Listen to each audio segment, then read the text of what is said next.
Assalamu alaikum wa rahmatullah. I'm not going to break into song. How are you all doing, all right? I'd like to thanks to Mehran for providing us a fresh breeze of reality in the midst of all the metaphysics. But we're going back to metaphysics now, I'm afraid. I know how much clinicians love it.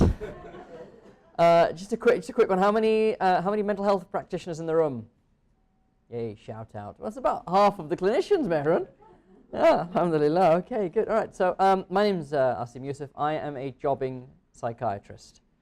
I have some theological training as well. And as everyone else has done, I'd like to thank the initiative, Dr. Asim, Professor Afifi, and everyone else, everyone who's been helping out in the background for organizing this. I've really enjoyed the last 3 or 4 days being around some really erudite people who have erudition but also wisdom, and it's erudition's pretty easy to find. Wisdom's slightly more difficult.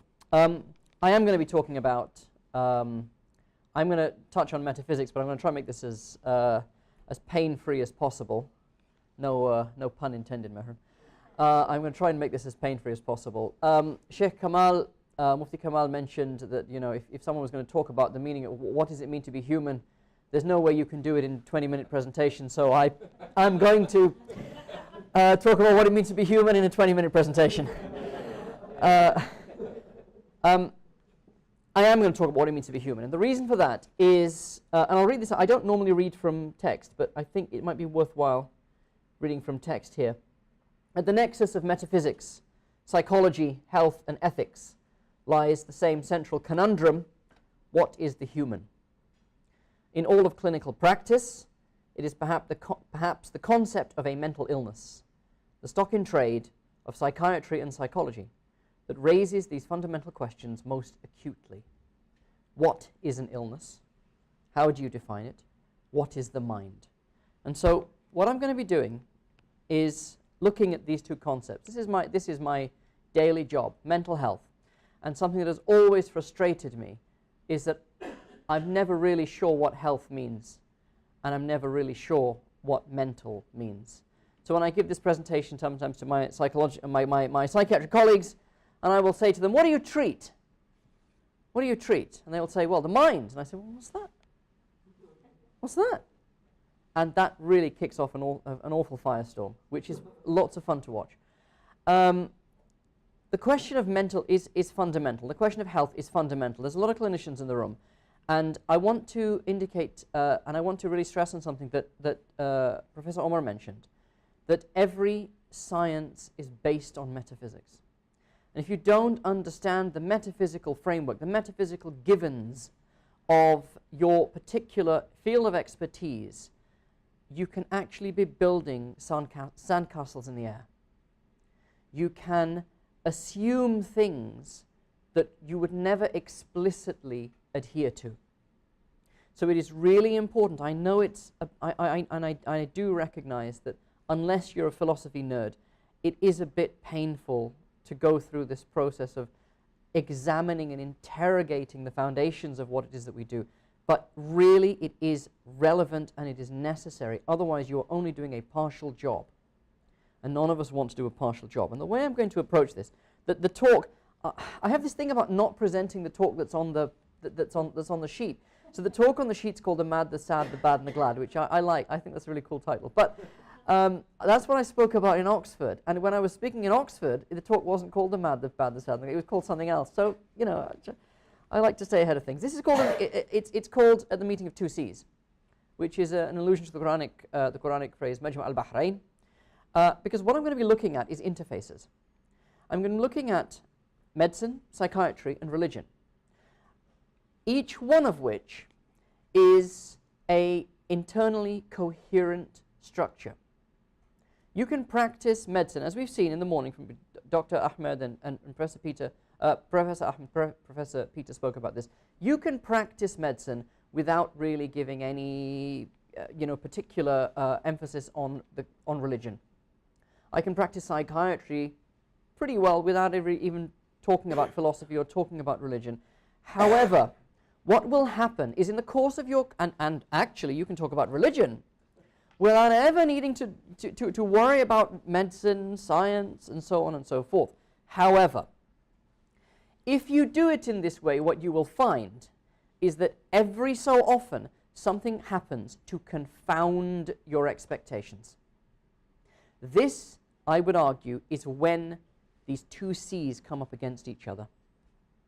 And what they do is expose that there is something that is not, there is an unspoken assumption that has been made that needs to be unearthed and thought about more. So what I'm going to be doing is talking about some of these interfaces, looking at my field, mental health.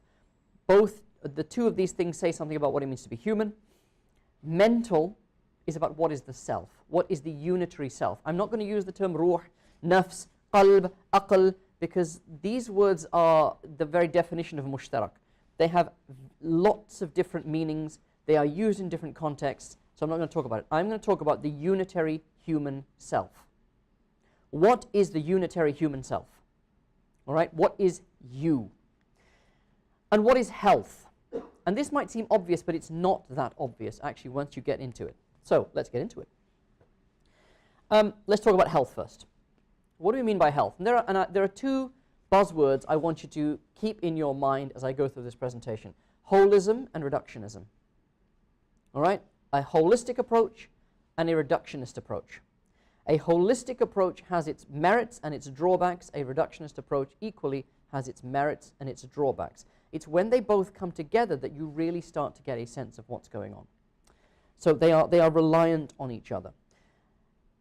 This is, and these are, I'm not going to go through the references and stuff, but these are taken from, you know, various authoritative sources. The WHO, for example, if you look at the WHO definition of health, it will give a biopsychosocial definition of health. Health is a subjective feeling of well-being. In Arabic, afia. Health is afia. Okay? A subjective, these are the other two buzzwords you need to think about: subjective and objective. Holistic and subjective, reductionist and objective. Health is a subjective sense of well-being, which is wonderful, and I think intuitively we'd all go along with that, but as a clinician it doesn't help you very much. All right? It's when you are talking about microvascular renal pathology, a sense of well-being doesn't really help you. All right? It's not specific enough. The other conception, which is the medical conception of health, is very specific, but it is also reductionist. It is about proper function. It is about an absence of damage. The difference here, you might say, is that a biopsychosocial concept, a holistic concept of health, is about the subjective sense of well-being and views the person as an integrative entity. A medical understanding of health is about something very, very specific, and it views the person as a collection of parts. Most doctors, no offense guys, are mechanics.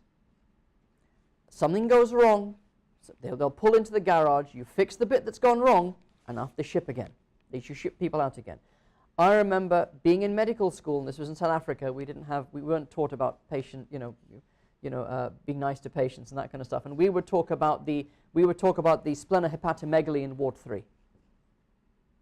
Not about Mr. So-and-so who has a hepatosplenomegaly, but the hepatosplenomegaly in Ward 3.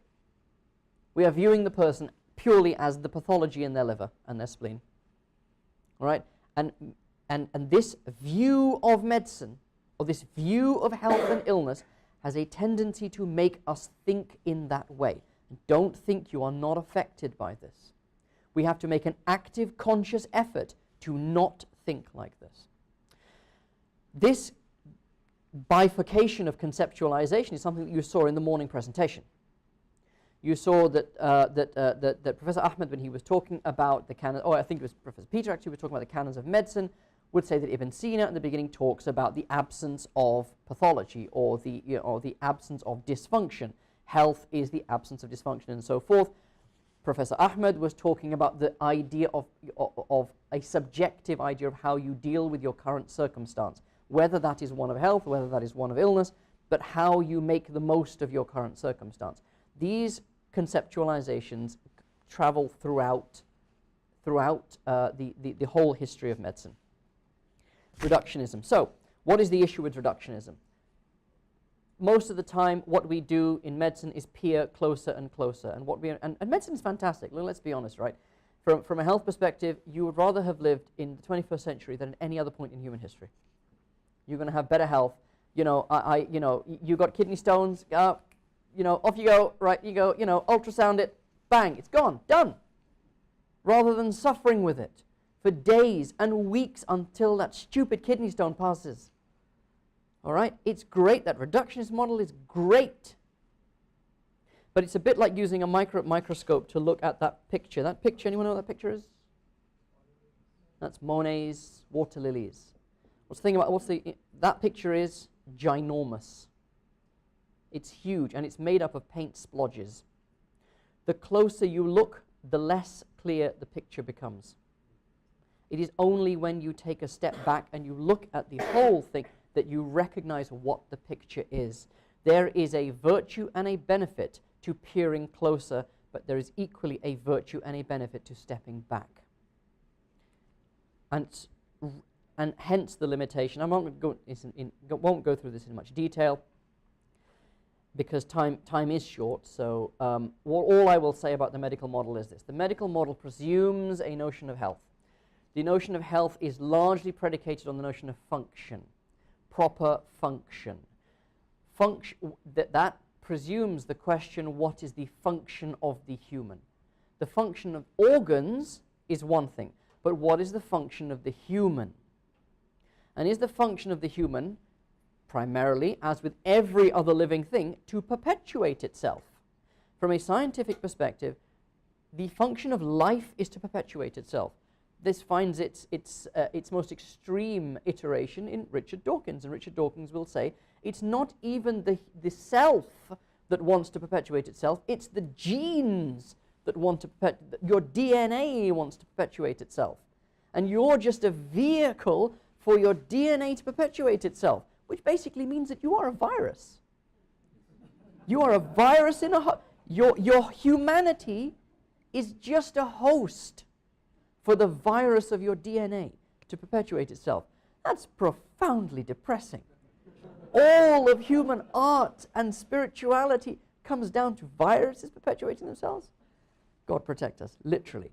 So there are limitations to the medical model. I'm not going to go into much more detail, except to say that the fundamental question posed here is, what is life? What is the nature of life, and what is the purpose of life? And I've got 5 minutes left. What one finds in medicine and in psychiatry is that, I think the phrase I used was, the ship of science runs aground on the shores of metaphysics. When you start to ask about the purpose, nature, you now are hitting metaphysics. Science is about mechanisms. It cannot answer, not because we don't yet have enough knowledge, but because it does not have the conceptual tools to answer this question. Professor Omar spoke about the magisterium. I will speak about Wittgenstein's language games, which is effectively the linguistic equivalent of that. You cannot, within the domain of science, ask the right type of question to get an answer. It makes no sense. To put it simply, scientifically, it makes no sense to talk about why. It only makes sense to talk about how. How? Whenever we ask the question why, what we are actually asking from a scientific perspective is the question how. But when you get to purpose, you are now asking the question why.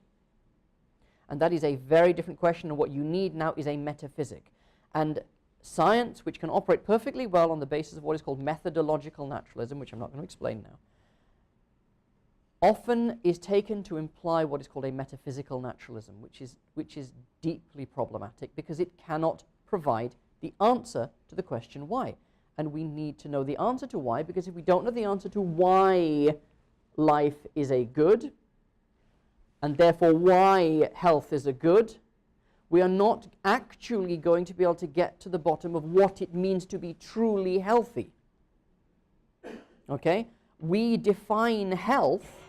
If I were to say to the clinicians in the room that when you bring patients back to health, what you are basically doing is helping them to perpetuate their life and procreate. Most people would say, no, I do more than that. Yeah, but how? On what metaphysical basis do you do more than that? This is where religion comes in. Unfortunately, I'm not going to be able to address it because time is too short. So, this is great, but unfortunately, I can't go through it with you. So, very briefly, self, and I'll sum up self for you. Self is really where psychiatry comes in. I'm going to sum up self for you very, very simply. Are you your mind or are you your brain? Does your mind arise from your brain, or does your mind connect to your brain in some way? All right? Are you the sum total of 100 trillion neural connections? You have, your brain has created the illusion of consciousness, the illusion of a unitary self, in order to process these trillions of neural connections and information that's whizzing around. Or is it that you are, in some way, shape, or form, a unitary self that interacts with an incredibly complex piece of apparatus, which is the brain, in order to fulfill a purpose in life that is more than simply survival and procreation? And I think you probably can guess which one of those I would answer. That again comes down to metaphysics. It comes down to your metaphysical givens, or your philosophical, or your theological givens. And the answer, in a nutshell, and I'm going to go back to this slide, the answer in a nutshell is this. What is the purpose of life? What does Islam say in terms of the purpose of life? I'm going to make 2 points. One, which is what is the purpose of life. Second, that what we have here is our religion not merely offering a stopgap solution to a question that science cannot answer, but rather offering a totalizing answer, a framework, a greater framework within which the entire framework of naturalistic understandings, organismic understandings, medical understandings can fit comfortably and be enriched. The heart is an incredible structure, but the heart in the context of the body is even more incredible yet still.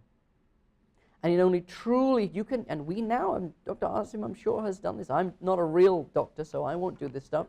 But I'm sure at some point he has seen or has been involved in taking out a heart, attaching it to a machine, and watching that thing go and carry on and pump and whatever it happens to be. And it's astonishing. But the heart, connected to the body, and I mean here not the soul, I mean the physical heart.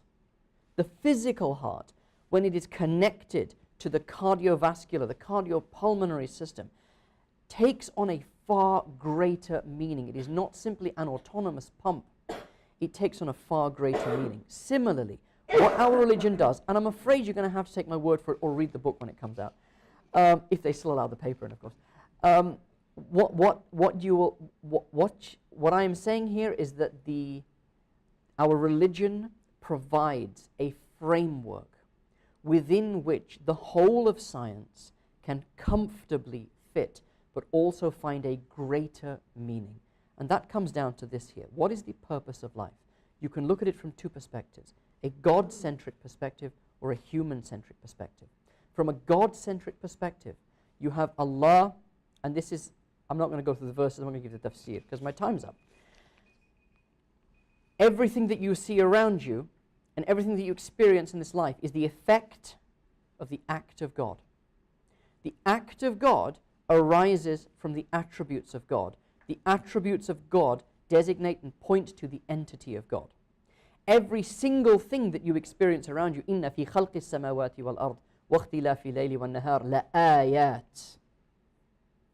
Everything that you experience around you is a sign of God, is an experience of God. Yes, a very filtered experience of God, but nonetheless an experience of God. And ultimately, I'm not going to go through the human bit of it, but ultimately, This is the purpose of life, to experience God, to experience the actions of God, the attributes of God, and hopefully at some point in our lives, the entity of God, okay, or the that of Allah, to have that experience, either in this world or in the next world. I say here that in the dogged pursuit of the answers to these questions, the traveler invariably arrives at the shores of metaphysics, calling out, what is reality, what is life, and what does it mean to be human? And in answer, Islam replies, reality is the manifestation of the divine splendor. Life is the opportunity to experience it, and the purified human soul is the locus of its ultimate fulfillment.